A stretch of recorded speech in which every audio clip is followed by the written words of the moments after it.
iniciar essa aula, tá? Você não tem como aprender posicionamento, tá? Se você não começar pelo básico, tá? Pelos planos, tá bom? Então aqui nós temos o plano coronal ou frontal, tá? É mais utilizado mesmo o termo coronal, tá bom? Esse plano é um plano virtual que divide o corpo em partes anterior e posterior, tá? E temos aqui perpendicular a ele, tá? O plano sagital. Se você for em algumas literaturas, também vai encontrar o nome plano médio sagital. O plano sagital divide o corpo humano em o lado direito e o lado esquerdo, tá? Nós temos também o plano horizontal ou transverso, tá? Mas o termo mais utilizado para esse plano seria o termo axial, tá? Beleza? É um termo axial. Nós temos aqui a parte superior ou encéfalo, ou seja, dirigido, né, em direção ao crânio. E quando você está dirigindo-se à parte inferior, tá? Você vai referir-se como caudal. O mais utilizado é caudal, tá bom? E nós temos ali esquerda e direita, que são os mais comuns. Isso aí não precisa nem de explicação. Tá aqui, você tem a parte posterior, também chamada de dorsal, né? Dorso. E você tem a parte anterior do corpo, mais utilizada a parte com a nomenclatura de ventral, tá? Quando chegar na parte de decúbito, você vai ver que vai ter o decúbito dorsal, decúbito ventral. Vamos às partes das linhas, né? Essa parte, gente, é muito importante porque os exames, os pedidos de exames, vão ser feitos, alguns baseados nessas linhas, tá? Ou, quando você for estudar o posicionamento, você vai ter que saber o local de entrada e de saída do raio central. Então, essas linhas são de suma importância para isso. Se você não souber essas linhas, você não vai conseguir executar os exames corretamente. Então, nós temos a primeira linha aqui, ó, a Lyon, né? Linha de Frankfurt, ou linha horizontal alemã, ou linha alemã, né? Liga a base inferior da órbita ao meato, tá bom? Lyon, base inferior da órbita ao meato. A LGM liga a glabela ao meato. Dependendo do livro, também você vai encontrar a nomenclatura glabelo-meatal, tá bom? A LOM liga o canto externo da órbita ao meato, também conhecida como linha órbito-meatal, né? Lembrando aqui que tudo vai depender da nomenclatura utilizada pelo autor do material que você vai estar estudando. A LAM, linha que liga o acântion ao meato, ou acântion meatal. A LLM liga a união dos lábios, ou comissura labial, dependendo da literatura, ao meato. LMM liga o ponto mentoniano ao meato, ou linha mento-meatal.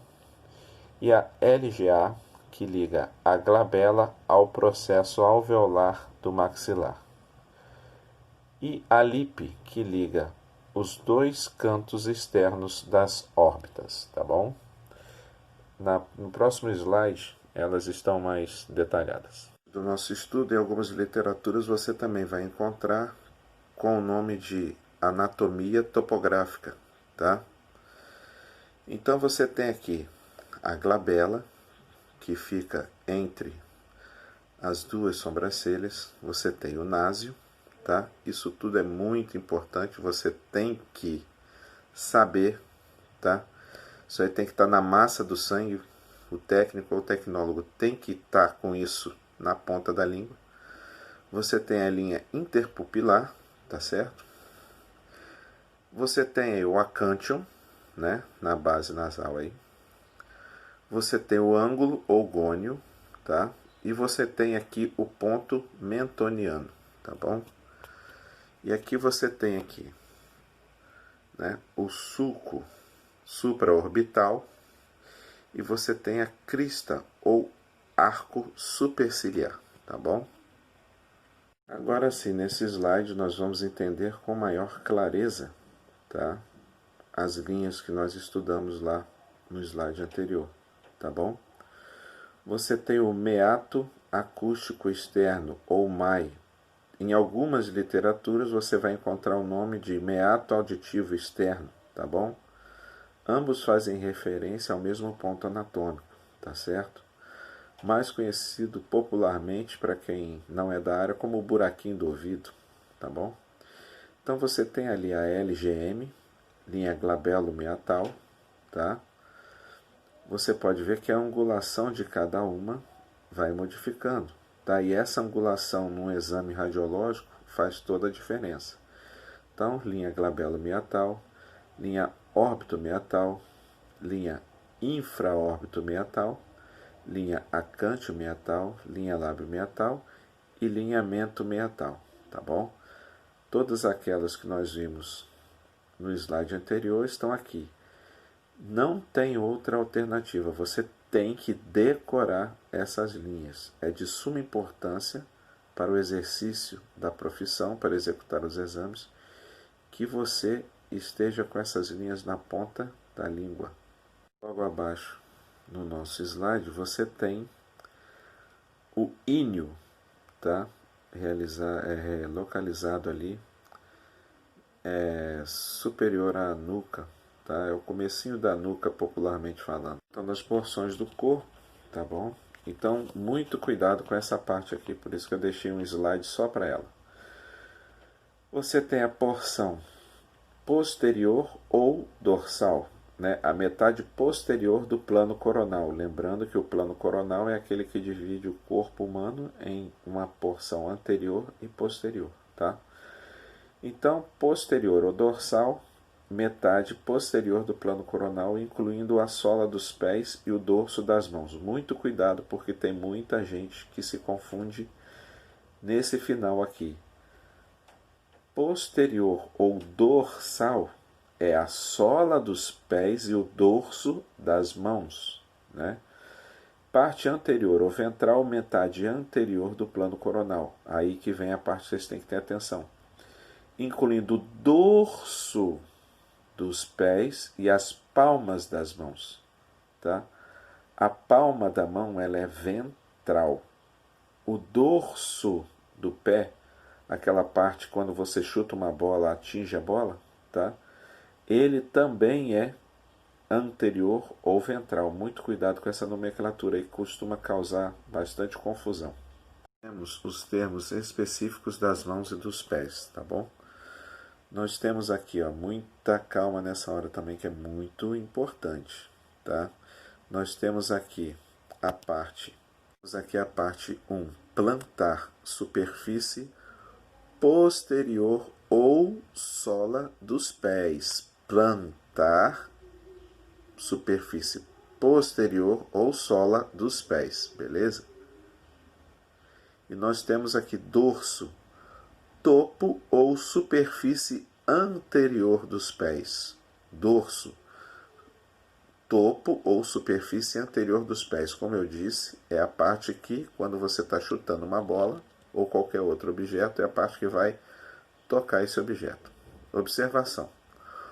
Dorso ou dorsal refere-se à parte posterior do plano coronal.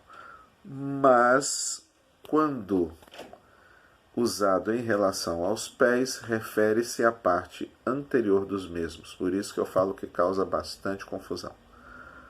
Palmar ou volar, tá? O termo volar também é muito usado. Palmar ou volar refere-se à palma das mãos. Observação: o termo volar significa cavidade das mãos ou dos pés, tá bom? Então você tem aqui o dorso da mão, que é a parte posterior, e você tem a palma da mão, que é a parte anterior. Em relação aos pés, você tem a superfície plantar do pé, e aqui você tem o dorso do pé, que é a parte anterior. Então, parte plantar posterior, parte dorsal do pé, parte anterior do pé, tá bom? As posições gerais do corpo, tá? Então você tem aqui a Trendelenburg, ou Trelleborg, né? O pessoal brasileiro aí, Trelleborg, que é o paciente em decúbito dorsal, porém você pode reparar que a parte cefálica está localizada mais abaixo do que os pés, tá? Ou seja, traduzindo, a cabeça mais baixa que os pés. E Fowler é o contrário. Fowler são os pés menos elevados do que a cabeça. Decúbito ventral, tá? Para traduzir para o português, paciente deitado com a barriga para baixo. Decúbito dorsal, paciente deitado com a barriga para cima.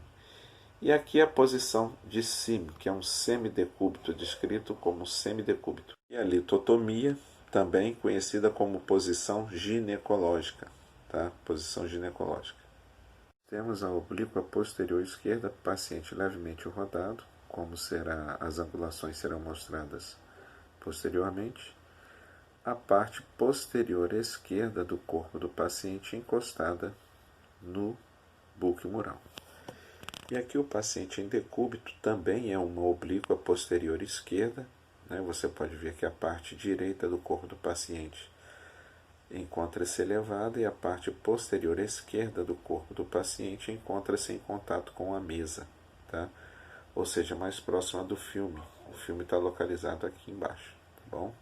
Temos a oblíqua anterior direita, o paciente em ortostática, ou seja, ortostase também, de pé. Você pode ver que a parte anterior direita do paciente está em contato com o bulbo mural. E aqui nós temos o paciente em decúbito ventral, né? No semidecúbito ventral, e aqui você tem aqui a oblíqua anterior direita, tá? Você pode ver que a parte direita do corpo do paciente também encontra-se mais próxima do suporte do filme. O termo axial, né? Nesse material aqui, axial se refere ao longo do eixo de uma estrutura ou parte ao redor do qual o corpo está rotacionado ou acomodado, tá bom? A aplicação especial antero-posterior ou póstero-anterior axial. No posicionamento radiográfico, o termo axial é usado para descrever qualquer ângulo do raio central, RC, acostume-se com essa nomenclatura, AP antero-posterior, PA póstero-anterior, RC raio central, né? Qualquer ângulo do raio central de 10 graus ou mais, né, longo, do eixo longo do corpo ou da parte do corpo, tá? No entanto, num sentido mais correto, uma incidência axial seria direcionada ao longo do corpo, né? Beleza? Ou paralela. O termo semiaxial ou parcialmente axial define mais especificamente qualquer ângulo ao longo do eixo que não esteja necessariamente, né? Não esteja necessariamente ao longo ou paralelo ao eixo longo.